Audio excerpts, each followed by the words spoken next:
Hi there, welcome back to my YouTube channel. My name is Adele. If this is your first time here, I hope you're all doing pretty well considering the state of the world today. If you're not watching this in real time, we are living through the COVID-19 pandemic. What has helped me survive solo quarantine has been, let's face it, TV, lots of it, and of course social media like my YouTube, Instagram, yeah. But just because I now have more time doesn't mean that I've been mindlessly consuming content from different platforms.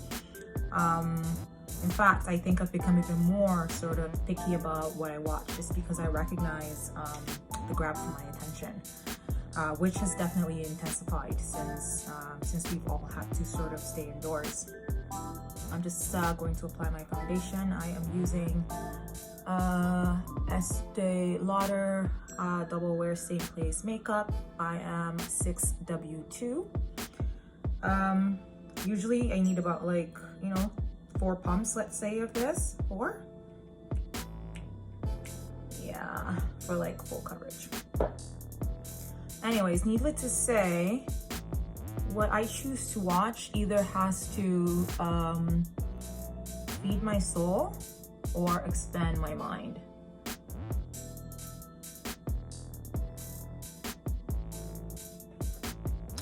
Speaking of feeding my soul, that's why we're here today. So I recently watched The Face on Prime Video, and I quite like it. I like modeling shows. So I was thoroughly entertained by it, but it also got me thinking, and it got me thinking, which I think good programming should, or content should always do. If you're not familiar with The Face, sorry, it's hard to apply my makeup and talk at the same time. If you're not familiar with The Face, which I wasn't until I watched it on Prime. I guess it was suggested to me.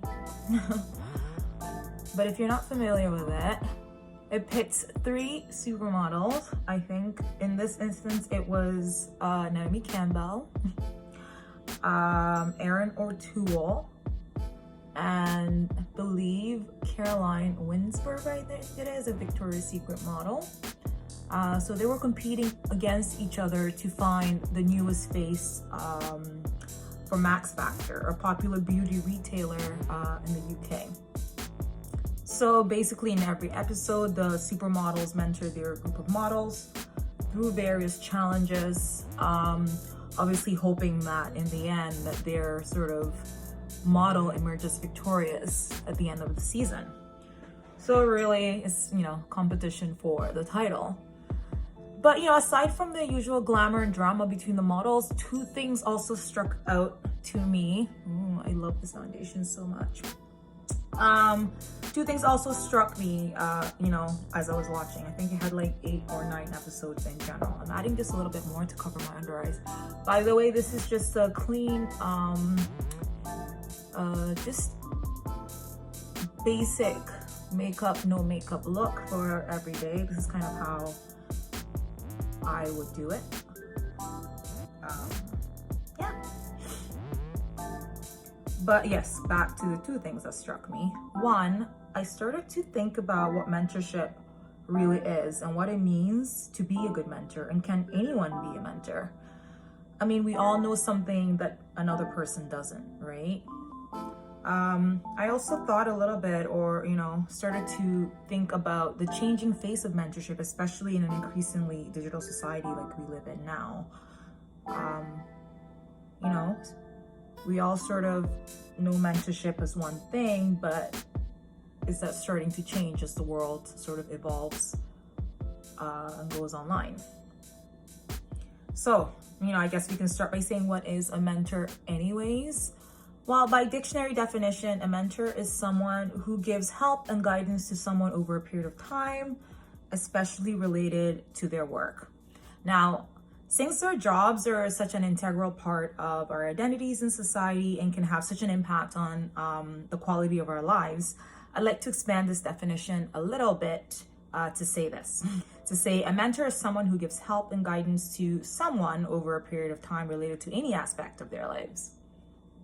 So you can see how that broadens things up a little bit. So if by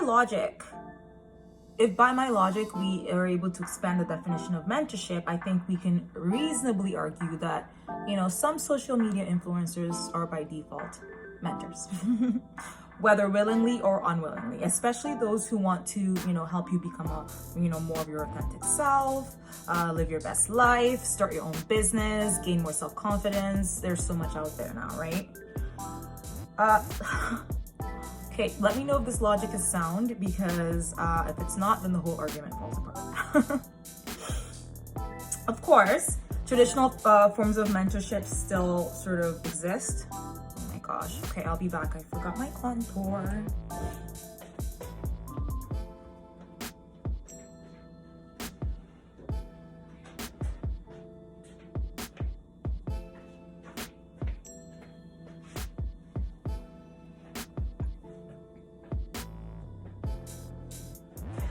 What was I saying? Right. Yes, traditional forms of mentorship still exist, of course, in the formal workplace. I'm just using my finger to apply this cream contour to my cheekbone. And I'll be honest and say, you know, for everyday, I don't typically contour.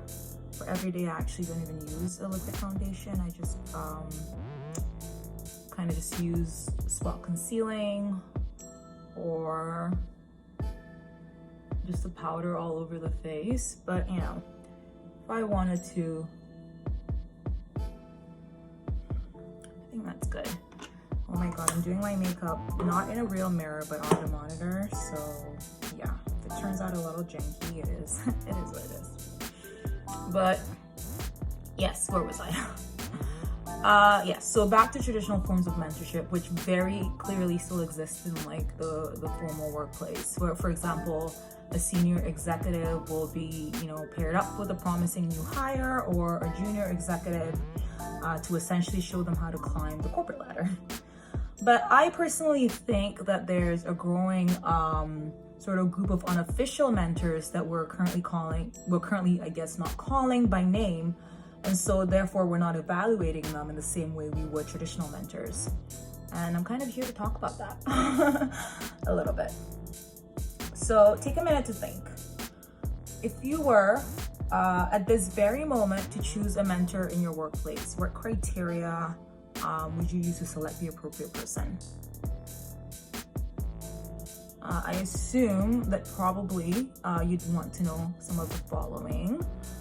1, how much lived experience or knowledge that they have in the area that you're seeking mentorship in, right? That's kind of a given. You want to know how they can help you and if they have the experience and the thing that you're looking to learn about.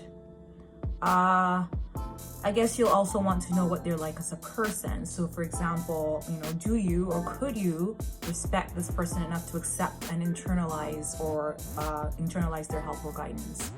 Oh my god, how is this looking? Of course, mind you that respect is not the same thing as liking someone. The two are not mutually exclusive. So, you know, you can respect a person without necessarily liking them, but you appreciate that they're talented or that they know a lot about, you know, the subject matter that you want to learn about. And 3, I guess I'm on my 3rd point, am I? Oh my gosh. 3, most importantly, my opinion anyways, you would want to know about the person's values. So this looks good, right? Most importantly, in my opinion, I think you'd want to know about the person's values, what principles they live their life by, and whether or not that's complementary or congruent to, you know, your own principles. So I'm assuming here, of course, that if you're, you know, purposely choosing someone as a mentor, that there's something about their approach to work and to their life in general that you want to emulate. That is to say, obviously, that you want to live by. So my thing is this. I think the contour is good. Oh my god, I'm using the same sponge. Smart. I'm gonna go in now with a highlighter. This is Cinnamon by Fenty Beauty.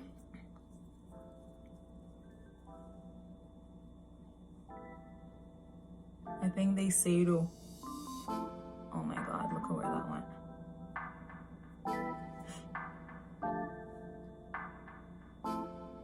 To warm it up on your hands, but I find that applying it directly to the skin works too. So my thing is, what if we consciously apply these same guidelines when we are choosing those we follow on social media? I think it's so easy to hit the follow button these days that we forget that by following a person online that we're effectively inviting them into our lives and giving them permission to influence our perception. Now you might think, what's the harm to follow, for example, a meme page? No shade to meme pages. I personally love them. They keep me sane. So you might think it's harmless to follow a meme page, for example, without this kind of thorough vetting. It is just funny content. And that, that might be, but we're also forgetting, we're also forgetting that we engage with this content on an everyday basis. So if your meme page that we're following, for example, is consistently posting self-deprecating content, funny or not, eventually that's going to somehow become your own view of yourself. So you'll start to see yourself through a self-deprecating lens that's disguised in humor, because that's what you're most often exposed to. So yes, really what I'm trying to say is there's intent and a set of values in all content. And really we should only give mind to what feeds our soul and expands our minds. Let me do a quick check. Yeah, like this.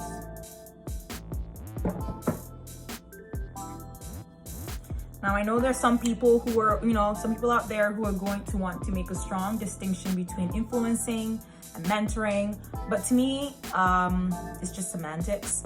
Look up the synonyms for both words and you'll see what I'm talking about. So I guess as I'm finishing off my very simple makeup look, I'm just using some brow pomade here to boost up my teeny blushes. This one is from Glossier.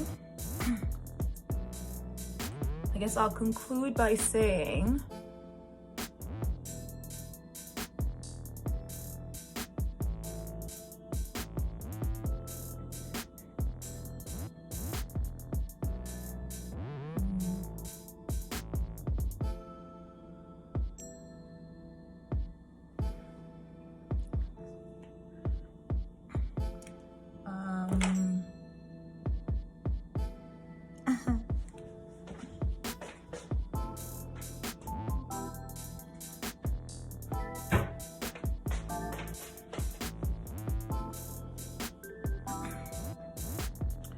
mascara is next.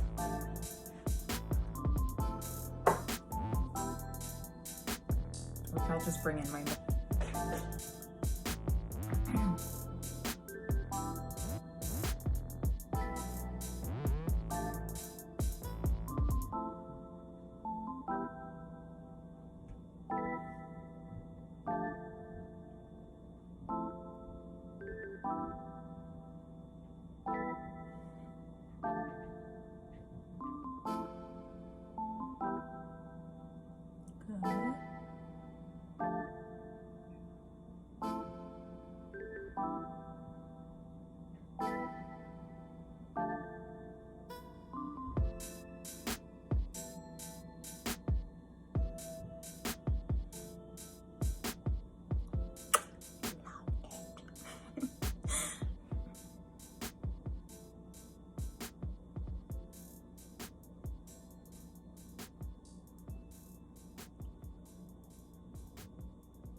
So let me conclude by summarizing my basic points. Sorry guys, I've been, distracted, and trying to do my makeup at the same time as speak is not, an easy feat. But I'll conclude by summarizing my basic message here, okay, which is this. Social media influencers and the content they produce are a type of mentor, life mentors. And consciously or otherwise, we mold our lives and perceptions to what we're consistently exposed to. Given this, I would like to invite all of us to choose the people we follow online as we would formal mentors. If they don't fit the guidelines we went over, then, or any others that you may come up, come up with for yourself, resist mindlessly while hitting the follow button and thus selling your attention. As for me, I'd like to think of myself as the type of person that obviously that you would like to follow online. So please do follow me on all my social media platforms or profiles. On the real though, I want you to take your time, make a real assessment of who I am before you invite me in to, fuck with your mind. I hope this was useful. Before we end off, I'll put on the final touch, which is just a little bit of lipstick. This one is Divine Brown by Pat McGrath. And here we go.